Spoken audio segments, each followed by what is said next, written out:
So I hope everyone's doing good today. So I'm here today to talk a little bit about mindfulness and music. So I'm Sinead and I come from a musical background and a wellbeing background. So yeah, it's kind of like the perfect area for me to talk, really. I have been performing now for about, wow, gosh, a long time now, about 11 years. And I'd say I started on my journey with mindfulness about 6 years ago now.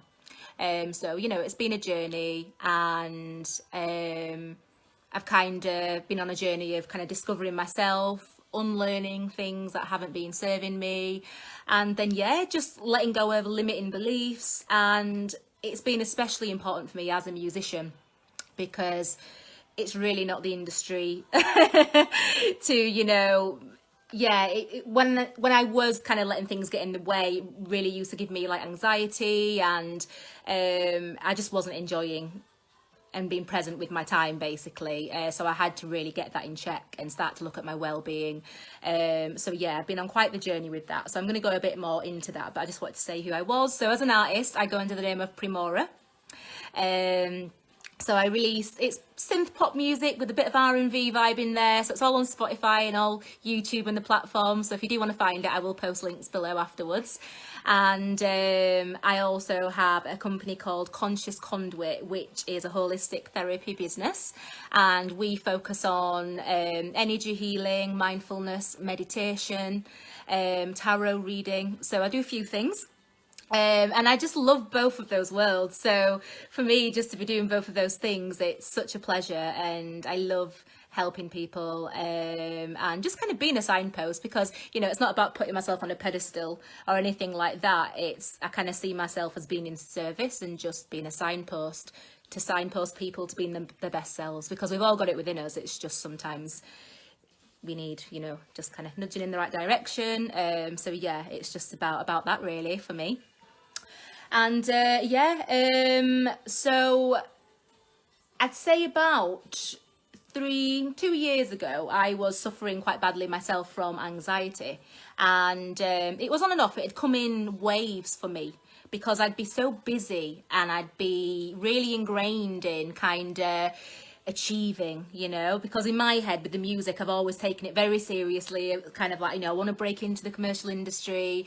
You know, I have to be my own manager and do my marketing, and, you know, I'm Capricorn as well. So it's like, I'm very strict on myself when it comes to work ethic. But then the problem with that was I wasn't taking enough time off. I wasn't allowing myself to switch off on occasions. And yeah, definitely, like you say, Emma, like anxiety really is common among artists, and because we put so much pressure on ourselves, we really do. And I was doing the same thing, and mine got to the point where I didn't even know I was suffering from it until I started to get physical symptoms. So that's how mine came out. And I remember being one pivotal moment was when I was sat in Starbucks and I was doing my press kit in there and typing away on the laptop, and all of a sudden my chest just started tightening up, and I started having a bit of a panic attack, and I just had to literally stand up in Starbucks and run outside, because it was like, it was too much. I couldn't breathe. And yeah, it was intense. And like you say, yeah, definitely it does. It joins us together, and you know, we all experience these uncomfortable feelings and emotions, and it's just been able to navigate them, you know. And so anyway, when I realised that, okay, I need to look at this now. This is my body signalling to me. My body is telling me something's out of balance. So I then opened up and started talking. So it was actually Music Minds Matter, actually. I actually had a few telephone sessions with them, which was nice, because it was just nice to talk to someone who I didn't know on the phone, literally. And that was nice. That really just, also talking to them helped me, just talking and getting it out helped me unravel it in my head. So that was really helpful. And then from there, because I already was delving into kind of mindfulness and meditation anyway, I was like, right, okay, let me have more days off. Because what I would do is I'd work all week, really, and every day I'd be doing something, or even if I was just posting on social media, I could still be getting comments and having to reply. But the problem is when you don't give yourself, say, a whole evening off where you're going to put your phone away, you're technically still working on some level. It's taking some energy still. So what I've learned to do is I need days off sometimes. I need mornings off, or whatever that is. It might just be a half day, but it's really been beneficial to me just to program in the diary. I'm off. I'm not going to reply to social media. I'm not going to be on my phone. I'm not even, just not even going to think about work in that time. And by doing that, the way I could refresh myself in that time and recuperate my energy actually meant that when I was going back into work, I had more energy. I was getting more done. I was being more productive. So it's actually sometimes counterproductive to be constantly at work or thinking and doing, when actually if you give yourself some time off, you're way more productive then when you go back into it. So that's what I found for myself anyway. So just sharing my story. So, I have been there with it. I'm happy to say now I am free of anxiety, and I've got a really good routine in place now that really does help me stay balanced. Yes, there are some times when I'll go, oh, Sinead, you're doing that thing again, and I'll have to check myself and go, right, you need to do this, this and this. But it's good to just recognize that in yourself. And so basically I started on a journey of healing and being a holistic therapist. Some of my background has come into looking at the root cause that's sometimes underneath these symptoms. So sometimes your body is signaling to you something's out of balance, something needs your attention. Okay, so for me, I actually, when I started to unravel and talk and think, okay, why am I being anxious? Why am I putting this pressure on myself? Fear is one of the things that come up. And I know not many people will talk about these kind of things because it means getting vulnerable. It sometimes means being honest with yourself, because are we always honest with ourselves, really? And underneath things with the music, there was an underlying fear of rejection.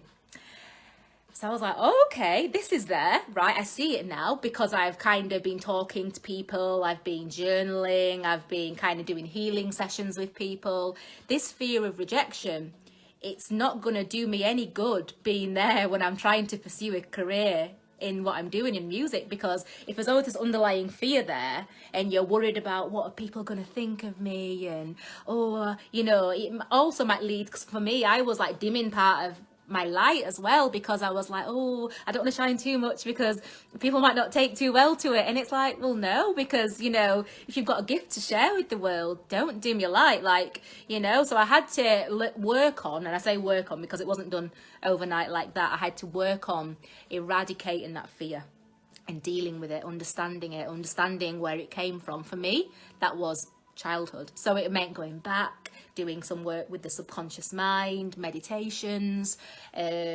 also putting affirmations alongside that, so reinforcing positive affirmations.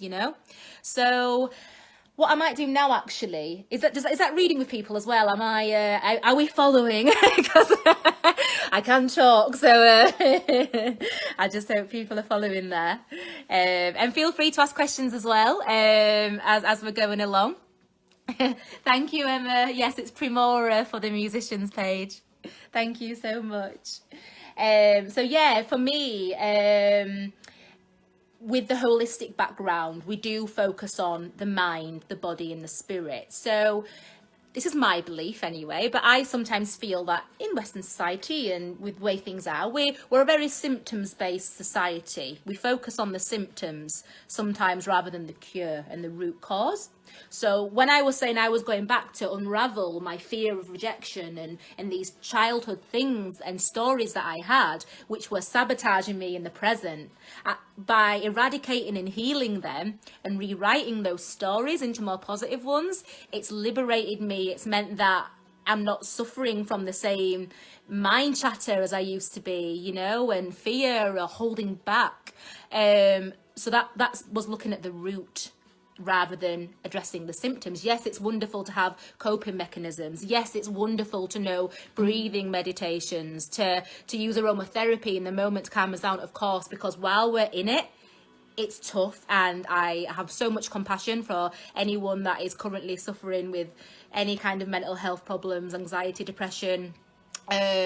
But ultimately, for me, I had to go on that journey within and think, okay, I want to be free of this eventually, you know? So I was gentle. It was a step-by-step thing. It took a while, but I was committed to taking a step each day to move towards liberating myself, clearing the resistance that was in the way, clearing the stories that weren't serving me, clearing old stories about my old self, but I was still living by in my head.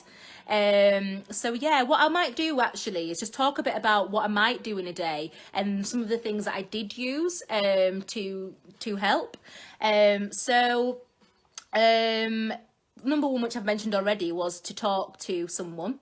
So, you know, everyone's got there's no one way to do it. You know, you might have a certain type of therapy that works better for you. Because Music Minds Matters is a free service, which is fantastic. You can just get in touch with them and they will give you sessions. There's many other charities out there as well. And I'm sure, you know, following this page, there'll be links and other people sharing information about this. I can post in the end as well. Actually, I'll post the link for Music Minds Matters. They are fantastic. But that was the start. That was a good start for me, just talking to someone. And also it helped me get honest with myself. Actually, I was like, yes, you have got anxiety. Like, I was in a state of denial for a while, like you know, I kind of was in the, I have to be strong, just crack on. And it's like, no, that's not the way, you know. We have to have compassion with ourselves. Yeah, sometimes I think we dish it out to others, but we're not always compassionate with ourselves. So yeah, self-compassion, self-love, and I know it gets thrown around a lot, but it is. Thank you so much, Emma. Music Minds Matter. Yeah, fantastic service. But yeah, having compassion with ourselves, being easy on ourselves. From there, I was basically doing different meditations. So one good tool is YouTube. Literally, if you go in YouTube and you type in guided meditations, there's loads on there. So that was a good tool for me. I'd sometimes use nighttime ones. So you can go onto YouTube. I will again find some links, and you can type in sleep meditation with affirmations for self-love, for example.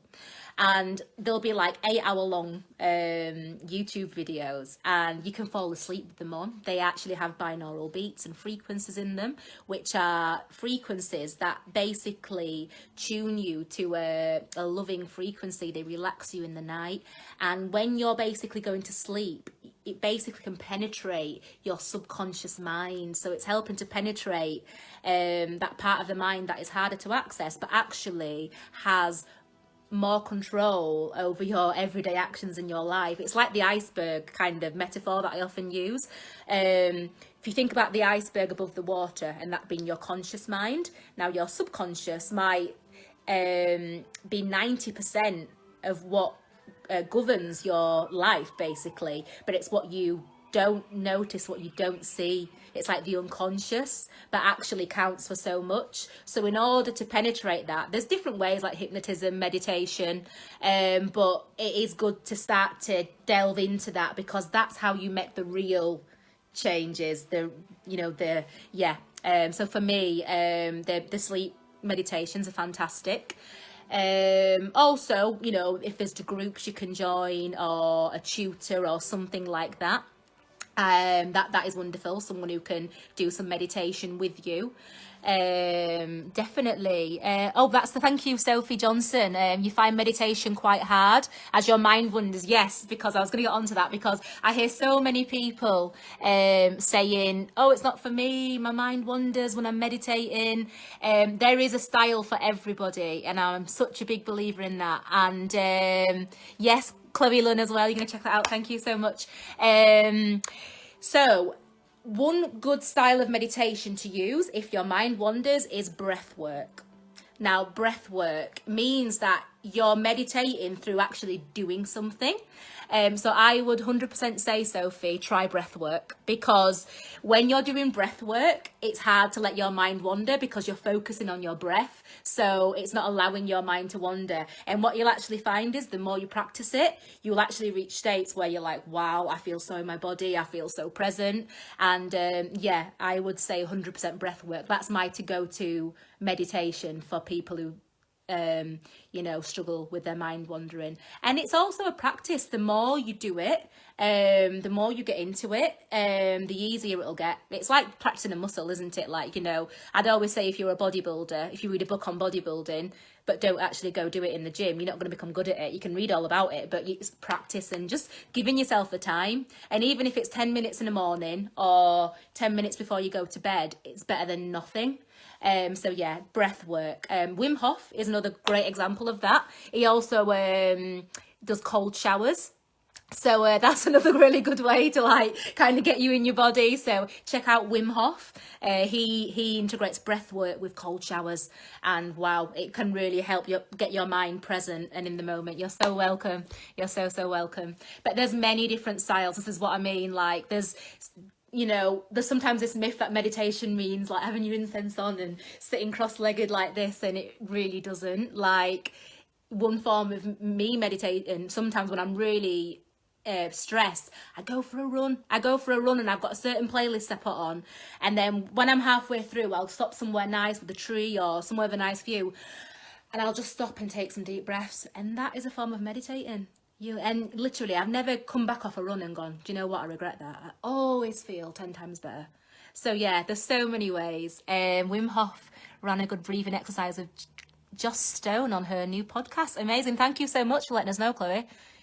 Amazing. Thank you. Yeah, I'll check that out. I didn't know that podcast was around, so thank you.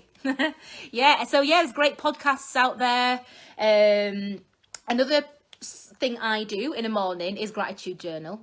So you hear this going around quite a lot, gratitude journal, but there's actually been many studies now that actually prove that it actually helps to retrain the subconscious mind.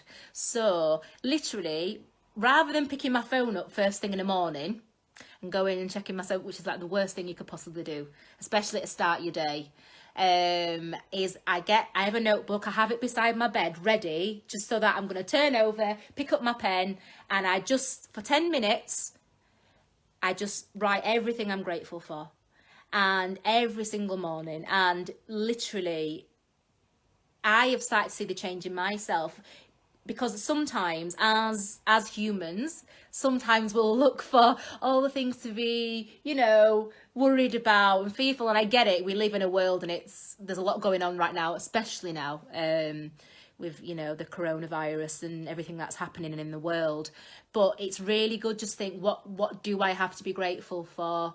Well, for a start, I've got a roof over my head. I've got food, which is a lot more than some people have in the world. My body, is doing its job every day. My digestive system, for the people in my life, my family, my friends, the fact I've got a phone so I can communicate with someone at the other end of the planet if I wanted to. So I just literally, for the first few days into it, I was like, am I going to run out of things to start being grateful for? But actually, the more you get into doing it, you start to write things down that you wouldn't have thought. So it starts to flow more and more. So yeah, gratitude journaling. It's a great way to start your day. Nice glass of water. Just get a little morning routine in. That's for you only. And it's setting you up the way you want to move on with your day.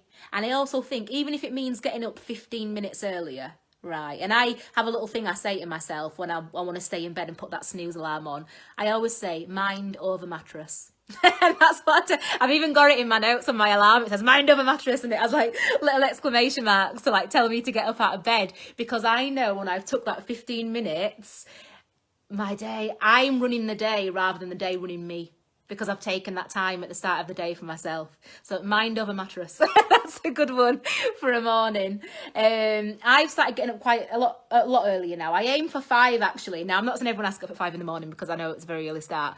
But when I do get up at 5, literally I'll spend a bit of time journaling, water. I might read for half an hour.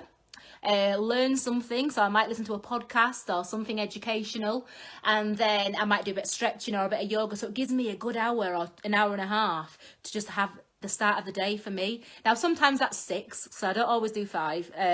I'm trying, I'm working on it. But like I say, it's all the working case. Like, eventually, I want it to get to the point where I'm getting up at 5. And, you know, I get to bed earlier. You know, it means I might get to bed at 9:30. Yes, it's nearly bedtime, but I'd rather do that and start my day well. So, yeah, I'm just going for a walk or run. Yeah, Katie, thank you. Going for a walk or run. Yep, and sitting down by the river during, oh my gosh, yeah, the first lockdown.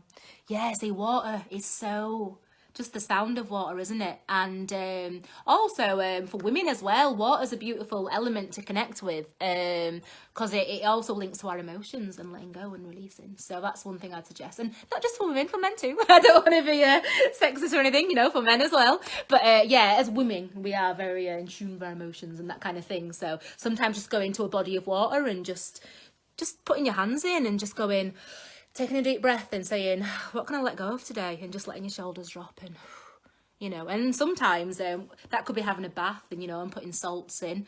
And, you know, I always encourage people just to, even if it's like once a fortnight, just to have like a bath night or something like that, self-massage, where you're having a bit of a date night with yourself. And, you know, when I'm in the bath, it'll be like, okay, let me just see if what needs to come up. And actually, sometimes there'll be emotions there. And I'll have a bit of a cry to myself, or I'll light a candle, put some music on, or I might be feeling great. But, you know, it's just giving yourself that time, like listening to yourself, you know, because we are in these lives that can be so boom, boom, boom, boom, boom, you know, and we just don't make that time for ourselves, but we've just got to schedule it in. It's important, you know, it's better to be giving ourselves a bit of time to fill our cup up than trying to give from a half, you know, empty cup. It's like fill your own cup first and then let it overflow. And, you know, when we do look after ourselves and fill our cups up, it's actually a very selfless act, because when we're full and we're full of that love and energy, we actually can give more to people because we're not running around on empty. So actually it has, you know, it's not at all a selfish thing. It's actually a selfless thing, because then we're actually more use. And not that we're always useful, of course, but like we can actually give more because we've taken that time for ourselves. Yeah, so gratitude journaling, meditation, exercise, just getting out for a walk, getting some fresh air. There's so many things we can do. Looking at, you know, is there anything I can add into my diet? Herbal teas are lovely. I've actually got a little blend now, actually. So in here, I've got green tea, so green tea loose leaf, which I add in. Rose petals and also calendula. So that's a real nice balancing blend. I've got the uplifting kind of nutrients on the green tea, but I've also, the rose is really, really good for balancing emotions as well. And whether that's rose that you want to drink in a tea or essential oil and using essential oils. I have a diffuser by my bed, which if you don't have a diffuser, I can highly recommend getting one. So you just pop your water in, pop your essential oils in, then you can use it for, you know, nighttime blends. So having lavender on maybe to help you get to sleep and relax. Like I say, there's rose and certain essential oils that help balance emotions and balance you out. There are grounding ones. So when you're feeling a bit kind of out of body, stressed, that help ground you and bring you back to yourself. So like woody ones, like cedar wood and grounding essential oils. And then you've got oils, say you're studying, you might want to use rosemary because that helps with the cognitive kind of function. So that might help you focus. So when you've got a diffuser, you can just buy, you know, collect the oils as you go along and then just pop it in as you choose. So there's many little things we can just start to add into our routines, into our lives to help ourselves. And yeah, I highly recommend, you know, if just I want to normalize talking to therapists and talking to people, you know, because it's actually a really courageous thing to do. I know back in the day, or some, you know, sometimes it can be like, oh, you know, can be seen as not at all. I think it's the most courageous thing someone can do, you know, to really go, actually, I want to go talk to a therapist, or I want to look in Pandora's box and see what's going on within me. It's such an act of self-love. It's so courageous, and it's helped me. Wow. I mean, I'm not even the same person as I was last year, never mind the year before that, and I'm always committed to that self-growth and transformation. But like I say, we all go at our own pace. We all have our own individual journeys, but there's certainly things we can share with each other and talk and just normalise these things, do you have some simple journaling prompt ideas which someone new could give it a go? So definitely. So literally, I would say just get and if you can, obviously, even if it is any journal, but I bought a nice, pretty one because I thought, I'm going to really treat myself to a really nice journal, and it's especially for this. So I wasn't using a notebook that I might sometimes write my shopping list in. This is my gratitude journal, and it's especially for this. So that was a good step. And then what I'll do is I'll put it right beside my bed. So rather than me thinking, I can't be bothered, like, it's at the other end of the room, like, it's beside my bed with a pen waiting for me. And then I get up, open my gratitude journal, and literally I would just say, don't put pressure on yourself. Give yourself 10 minutes, right? And even if there's 2 minutes where you're a bit like, oh my gosh, nothing's coming to me, it doesn't matter. Just when something comes, write it down. And it might, like I said, it might just be that you saying, okay, I'm grateful for things that happened in the previous day. So what did you have for your tea? What food have you got in your cupboards? Who have you got in your life who, loves you and you can go to, what is working with your body? Again, like, we sometimes look at, my left shoulder's hurting and stuff, but it's like, no, well, actually my legs do me good, and I can get to where I need to go from A to B, and all these things. So just try to focus on what's going well, and just the more you do it, the easier it'll get. So just all I'd say is just start, because you can't really go wrong. Just what are you grateful for? And sometimes recapping the day previous is a good way. So what happened the day before? It also helps you start to reflect. So when you're recapping on the day previous, it can help you kind of unravel patterns and get to recognize things that are happening. And yeah, I've always got wonderful people in my life I can be grateful for. It might be that someone came to my house, and they brought me a little piece of cake as a surprise. Well, that's a beautiful act of, generosity. So I'll put that in my gratitude journal. Oh my gosh, my friend came and she brought me cake. How lovely, she thought of me. And then she brought me this lovely gift, and the more we do that, the more we get used to focusing on, the things to be grateful for. It starts to reprogram your subconscious mind, which, is what we want to be doing. And the reason we sometimes do get caught up in kind of looking for negative scenarios or in the fear is because many, many years ago, when we were tribes people, it served a purpose. Because if we were in a tribe and there was a tiger, say, attacking the village, you would go into fight or flight, because it would be a matter of survival. There would be imminent threats in your environment that literally could mean life or death. So the thing is, even though how we live now has changed, the way our brains work hasn't changed very much, and the cognitive kind of function and how we go to default fight or flight sometimes and interfere and looking for danger. So our brain thinks it's doing us a favour, because it's like, well, I'm just trying to keep you safe. I'm just trying to look out for danger.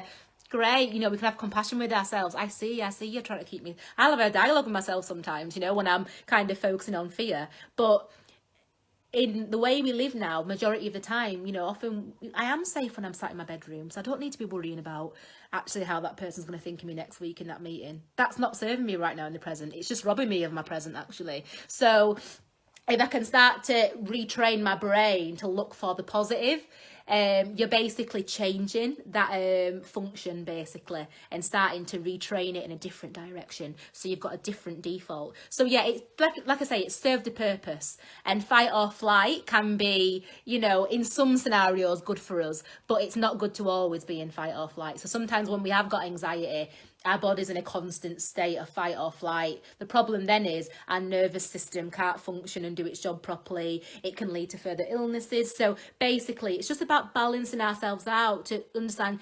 and there's so much out there, like I say, you can do the research on it, fight or flight and all these different things. But This is why gratitude journal, the meditation, talking to someone, getting to the root cause is all going to have a real positive effect.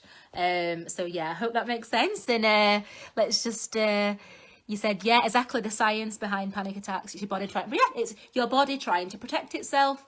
And even within that, you know, sometimes it's like having compassion for yourself, you know?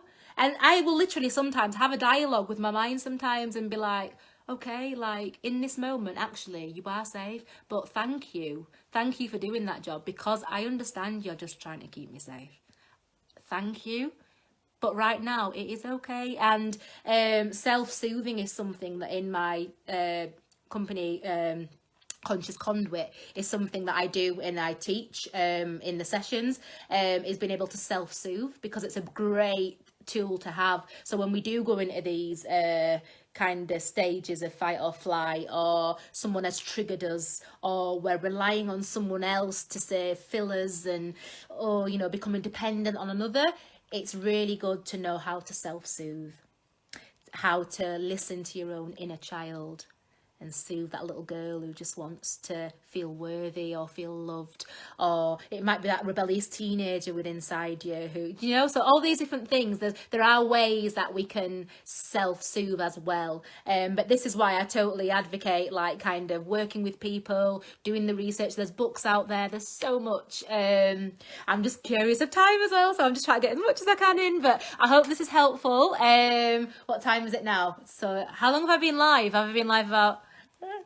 So I think I've got about 5-10 minutes that I can get away with, because I don't want to go with 45 minutes, because then it can't go on the Instagram IGTV, so we want to be able to post it on there. So what else? Another thing that I want to say as well is with the creative arts, like I said, there's so much pressure, and you know, a lot of that can be on performance, so naturally insecurities are going to come in. You know, am I worthy, fear of rejection, all these different things. And when I'm really honest with myself and I ask, do I think I'd be still pursuing music right now if I hadn't done my inner work? And the answer's no.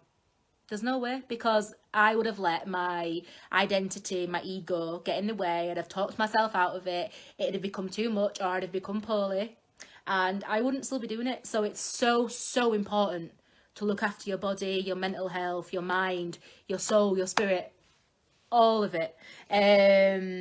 Because I wouldn't be able to do music if I didn't have these things in place. Not at all. So yeah. Thank you, Ben. That's my website, by the way, Conscious Conduit. So yes, I'm going to go a bit into that before I leave. So Conscious Conduit is a holistic therapy business. And basically what I offer is tarot readings. I offer one-to-one coaching. Going into next year, there will be group meditation sessions and events, but obviously in the current situation, you know, we don't know where we're going to be with the lockdown, so I don't want to announce any kind of group workshops as of yet, but if they don't lift, then I will be looking at maybe hosting them online instead, on Zoom or something like that. But yeah, the one-on-ones can be done via video call, and in those sessions it's a bit of a mix. So I work intuitively, so that could be coaching, it could be meditation, it could be energy work. One of the tools that I use that I find really helpful is I go into the mind and relax you to a point where I can kind of tune into your subconscious mind a little bit, and we can start to unravel some of these stories, some of these root issues, some of the default emotions that are lying there, and if there's any stuck and stagnant energy, we can start to move it out. We can also get you to help basically understand what's going on more, but also is to, we kind of create this headspace and we start to clear out what's not needed anymore, clear space in there, but also organize it. So you can actually create different rooms within your head, separate sections for work. And I know this might sound a bit strange if you've never done any energy work before, but it really totally works, and I use that myself. So if I'm on a day off, for example, I've got a room where I have like Primora and Conscious Conduit, and if I'm going for a nice walk, I don't want to be thinking about that on one of my days off. So I actually have a technique where I can tune in, meditate, close the door on that, and then be able to focus on just kind of at the moment and what I'm doing, so it stops my mind running and racing. So there's many tools and techniques. It might be kind of introducing breath work, gratitude journaling, understanding kind of how we can move towards conscious relationships. So kind of, you know, understanding yourself more and taking kind of ownership over some of your stuff. And yeah, so a lot of these things I cover within Conscious Conduit, and there will be like I say, group workshops coming in the new year, but we just need to see if it can be, you know, in person or whether it's going to have to be on Zoom. And on the social media as well, I will be sharing free talks sometimes, or collective energy readings, different pieces of information, also shares, because I'm always committed to doing my self-work too. So I'm really honest, I'm really raw when it comes to sharing. So, you know, I feel like me sharing on there can help other people. So yeah, if I've had a day where I've been triggered, I might just share that what's happened and then what I've gone and done to kind of bring myself back to myself and reground myself.